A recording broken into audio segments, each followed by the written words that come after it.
Merci. J'ai prévenu, je vais le faire en français. I will speak in French. Thank you. C'est alors assez difficile. C'est en vous écoutant que je me suis dit que le titre était un peu ambitieux. C'est assez difficile, mais il y a des prises avec les interventions précédentes. Donc je vais m'appuyer dessus.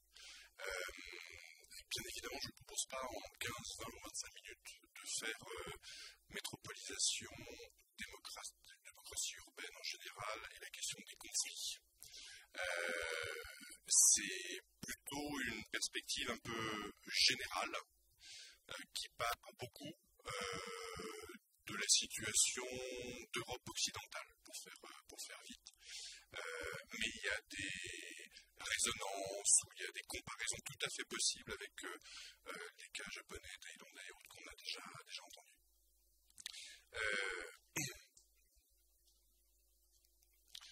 En fait, le point de généralité, il vient du premier mot, c'est métropolisation. L'ensemble des villes sont soumises, et particulièrement les grandes, à des mécanismes et des processus globaux. Il y en a quelques-uns. Les phénomènes de métropolisation et leurs mécanismes d'intégration jouent un rôle assez déterminant. Et dans ces mécanismes-là, tendanciels, des évolutions remarquées, des logiques de firmes, une volonté indéniablement de privilégier une attractivité, certains jugeraient une compétition, des classements et du ranking, enfin tout un tas d'évolutions qui bien évidemment ont des effets directs et plus encore puisent des causes, donc c'est un peu circulaire, dans la manière dont les gouvernements urbains ont pu évoluer sur les 10, 15, 20 ou 25 dernières années.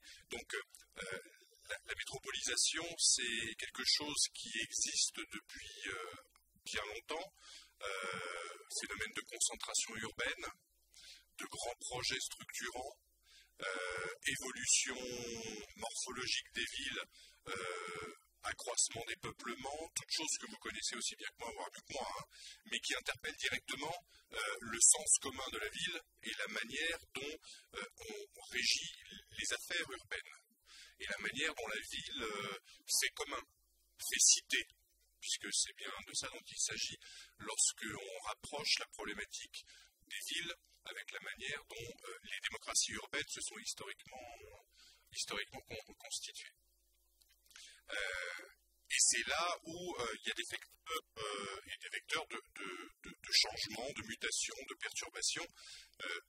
Cela renvoie au terme de conflits, litiges, disputes, qui bien évidemment ont aussi accompagné le modèle économique des villes métropolisées autour de projets notamment structurants.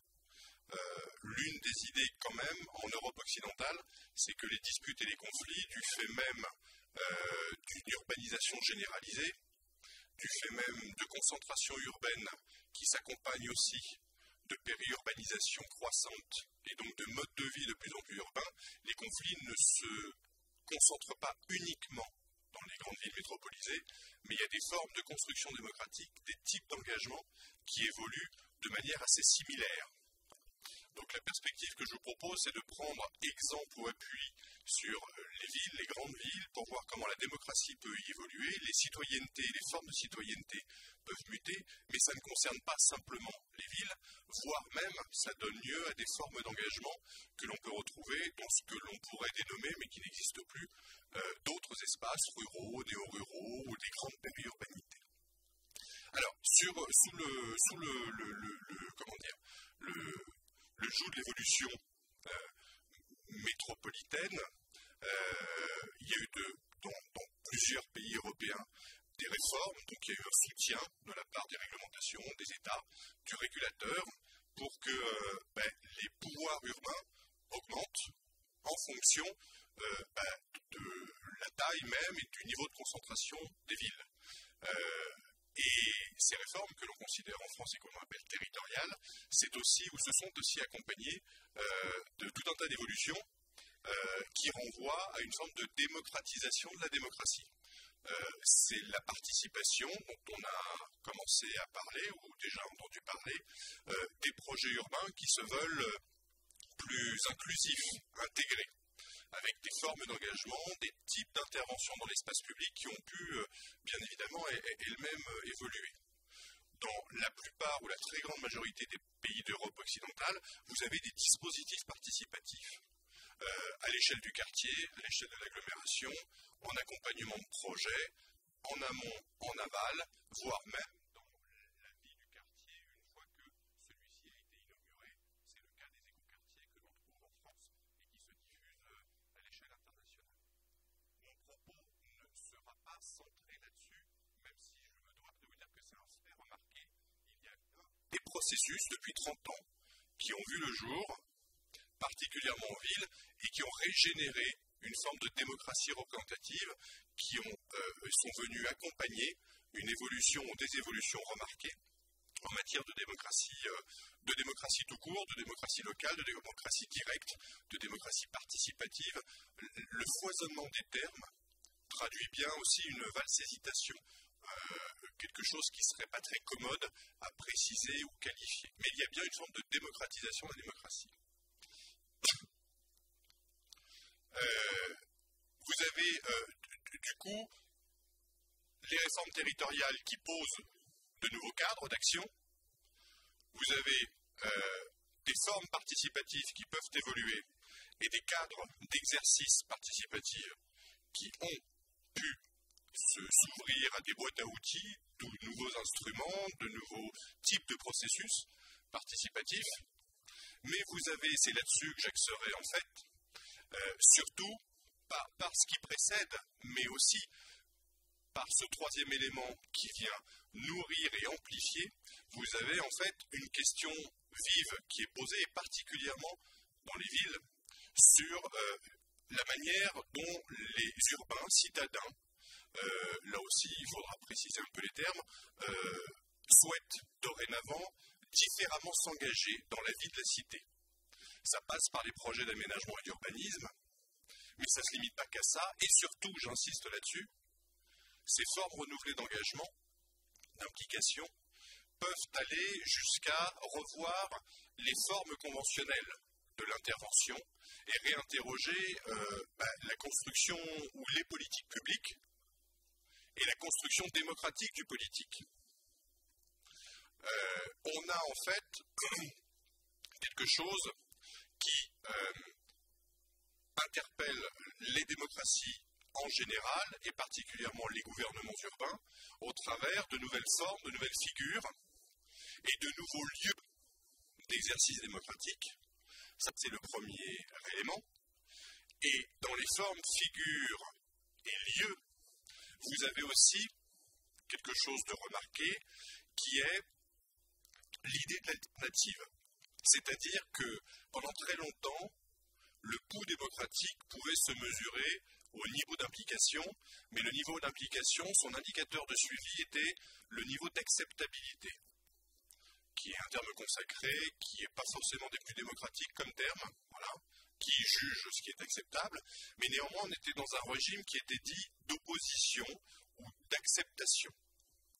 Il y a dorénavant des natures d'engagement, des formes de mobilisation qui s'écartent de la seule opposition et de la seule revendication pour en fait s'ouvrir à des modalités et à des types de justification et aussi de vision du monde, je vais y revenir, mais de justification qui sont clairement une prise d'autonomie, une volonté de faire, de s'investir, de s'impliquer directement. Et ça, c'est un fait remarqué qui peut renouer avec des formes du politique qui pouvaient exister, mais c'est un fait remarqué dans un très grand nombre de villes occidentales où les populations ne s'en laissent plus compter. Mais c'est pas parce qu'auparavant, les populations étaient passives. Auparavant, les populations, dans le rapport aux politiques, étaient dans un régime délégatif. On était réalité, dans les démocraties dites délégatives, elles continuent. Une démocratie représentative, vous votez, on vote régulièrement, on fait confiance un peu aux mandants, de moins en moins, c'est à constater, mais néanmoins. Dorénavant, il y a un sillon parallèle qui est que les populations souhaitent directement faire par elles-mêmes.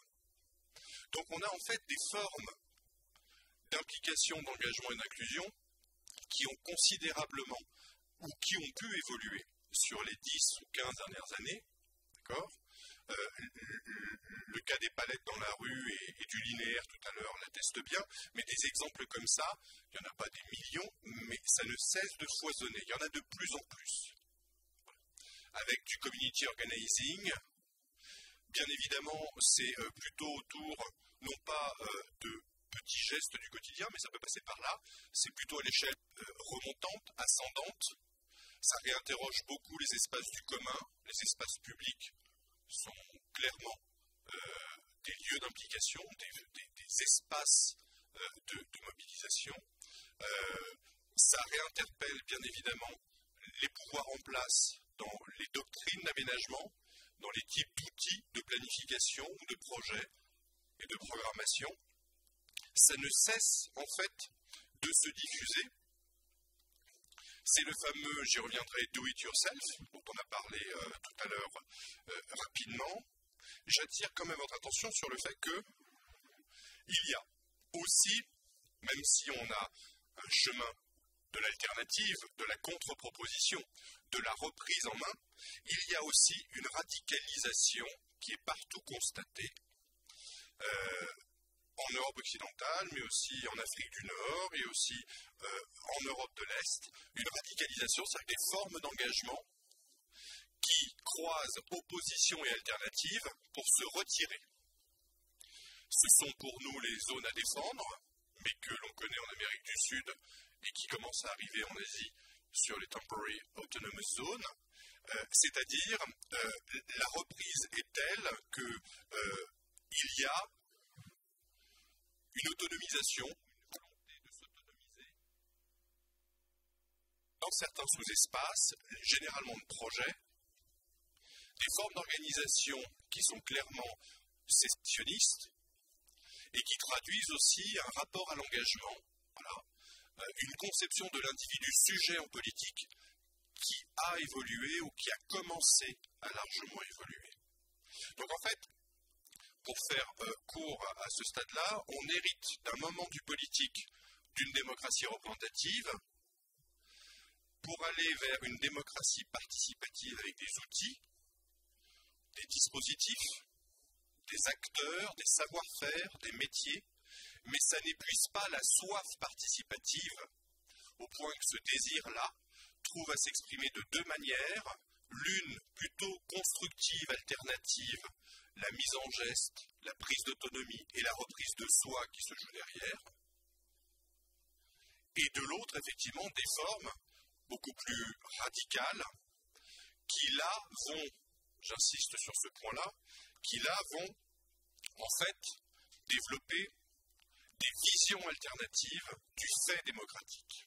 C'est ça la radicalité qui se joue en fait, c'est-à-dire qu'on n'est plus dans la seule contre-proposition, on est dans l'opposition frontale, visant à justifier, interpeller et justifier des mondes autres, des visions autres et des éléments de doctrine qui pourraient être autres.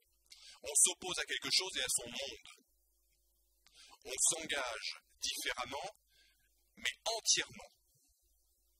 Et les zones d'autonomie temporaire, que certains souhaiteraient durables, les zones à défendre notamment, on va même au-delà, puisque ça inclut finalement une troisième voie d'engagement, qui est en fait un peu matricielle, qui va réunir les deux, de l'alternative et de l'opposition radicale, et qui me semble encore plus fondamentale. C'est ce que l'on pourrait dénommer, et qui est partout remarqué, une infrapolitique ou une micropolitique. C'est-à-dire une reprise en main que l'on trouvait dans l'alternative et dans l'opposition, mais qui de plus en plus va travailler les modes et les styles de vie, qui va entrer, se réincorporer, ne plus s'en laisser compter, c'est d'abord reprendre la main sur son quotidien et son ordinaire. Donc, on a des trajectoires, des parcours qui vont petit à petit remettre du sens politique dans les pratiques de consommation, dans les pratiques de déplacement, dans les comportements alimentaires, dans les choix résidentiels. Vous avez en fait une diversité dans nos cadres existentiels, dans les fonctions quotidiennes. Une diversité de prises, c'est pas simplement signer une pétition ou faire du lobbying. C'est aussi inscrire son propre parcours dans un sens et une trajectoire politique. Et j'insiste sur ce point-là parce que, en fait, il est le plus signifiant de ce que serait, alors pour différentes raisons, je n'ai pas le temps de développer, mais notamment de la conversion néolibérale de nos économies, du désengagement, mais qui va de pair, de la régulation collective et du rôle de la puissance publique. Les métropoles et le fait métropolitain s'inscrivent dans ce contexte-là, voire participent de cette réalité-là. L'individu pèse différemment et s'engage vraisemblablement, en tout cas c'est remarqué en France, en Angleterre, en Italie, en Espagne et bien ailleurs, s'engage différemment. Alors du coup, quels sont les trois champs de questions qui pourraient être posés avec un peu de hauteur et un peu de généralité? Le premier champ de questions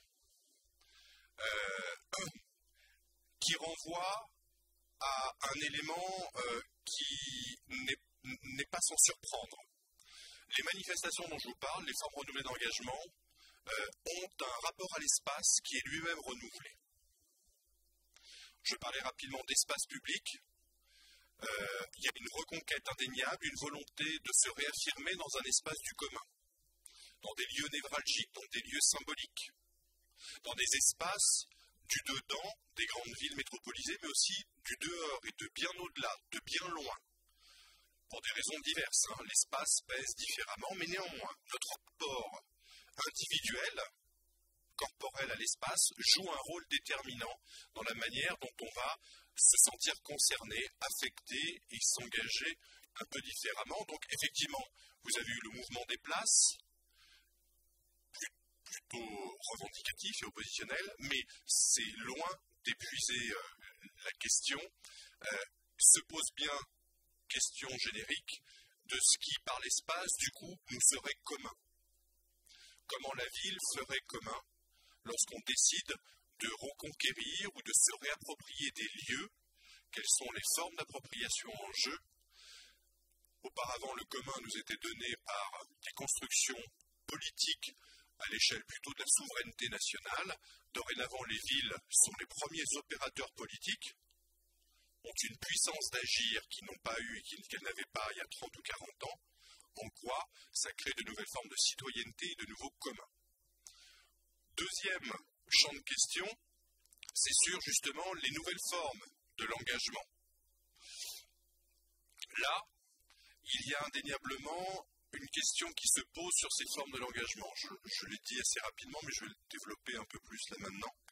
C'est que dans l'alternative de l'opposition et trois intermédiaires, nos styles de vie, se joue par le point 1 un rapport à l'espace, mais derrière ce rapport à l'espace, on voit bien que les nouvelles formes d'engagement, par le rapport à l'espace, s'incarnent différemment selon les lieux.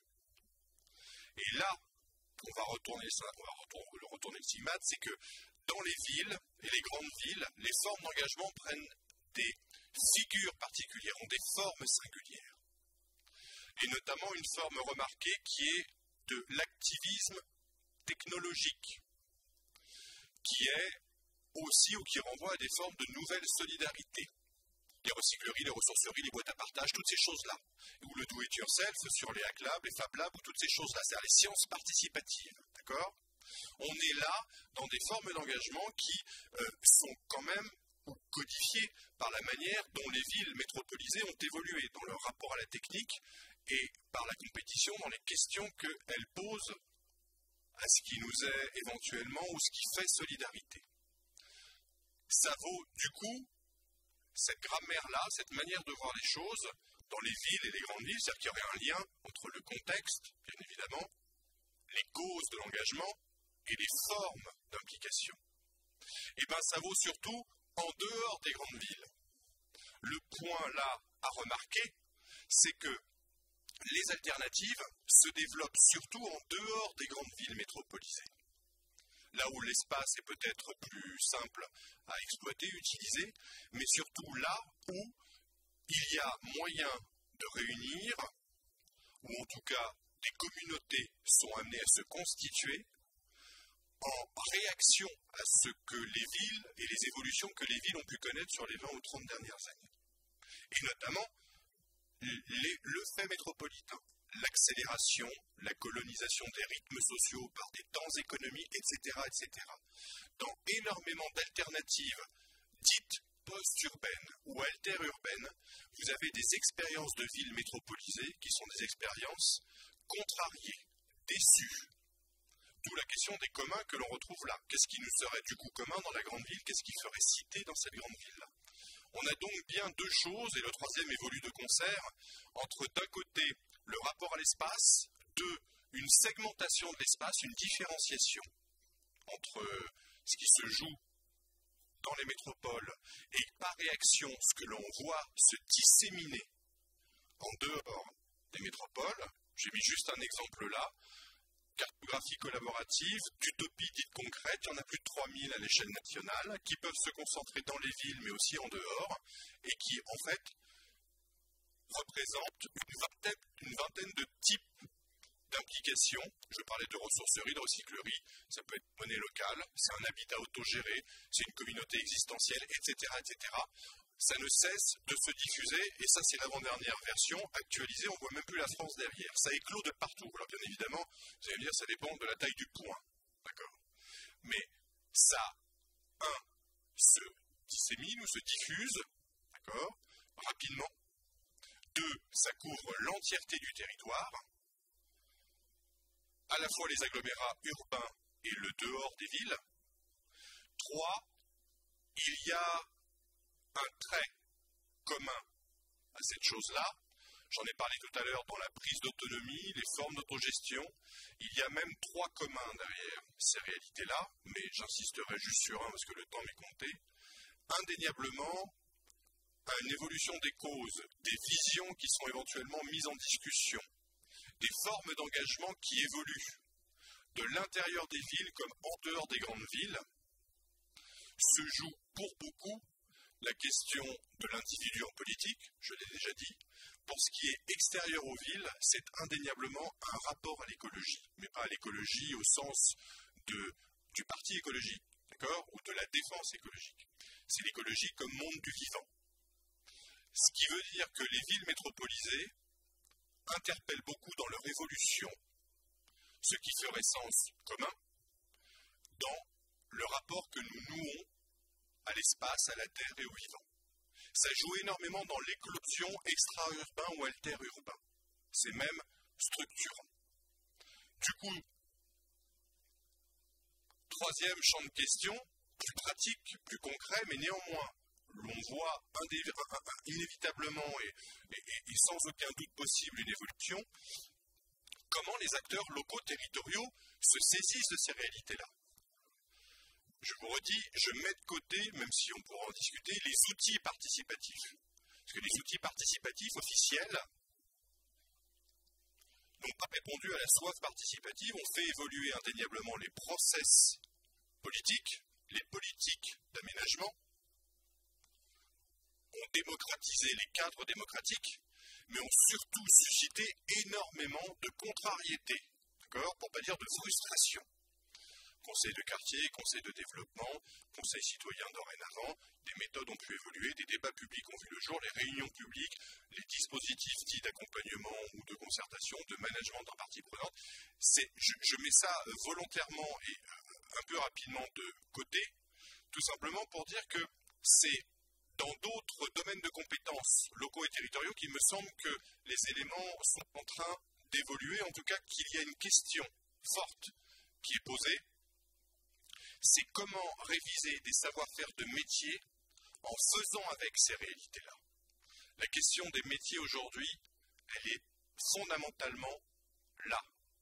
Comment, et c'est toute la difficulté, comme institution, je suis contraint ou je suis qualifié, la représentation collective de l'institution que je représente est de plus en plus négative, d'où l'opposition, d'où les formes d'engagement, et je vais devoir faire évoluer ma propre compétence, mes propres aptitudes, ma propre légitimité pour changer de position et de posture vis-à-vis du foisonnement et des formes d'engagement. Donc, je ne serai plus dans la planification dure, je serai dans des formes de médiation et d'accompagnement. Je ne serai plus l'expert technique qui applique des outils, mais qui va faire évoluer l'ingénierie territoriale, les instruments d'intervention, pour les laisser ouverts, flexibles, agiles à la réalité sociale et aux réalités territoriales. La boîte à outils a considérablement évolué. Le système de pensée et d'action ont considérablement muté. Et ça, c'est une évolution remarquée. C'est pour moi la troisième ligne d'horizon. Le terme a été utilisé tout à l'heure. Il y a un retour remarqué de l'urbanisme tactique. Comment faire pour se situer autrement dans ce foisonnement-là? Et ça n'est pas qu'une question de représentativité par le conseil municipal, par le vote au suffrage universel direct du président de la métropole, etc. Ça n'épuise pas la question, loin s'en faut. La question des autorités locales et de l'autorité locale, lorsque le fait métropolitain agrège et concentre, renvoie beaucoup au savoir technique qui doivent faire évoluer en priorité leur savoir-faire et leur boîte à outils. Et ça a déjà commencé. Sauf que ça plonge beaucoup de praticiens dans un abîme de questions qui est comment se positionner, quelle expertise développer, quel champ d'aptitude faire évoluer.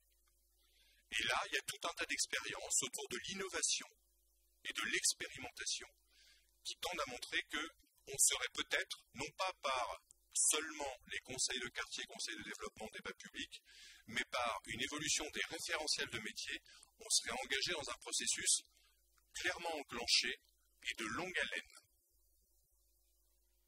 Je vous remercie.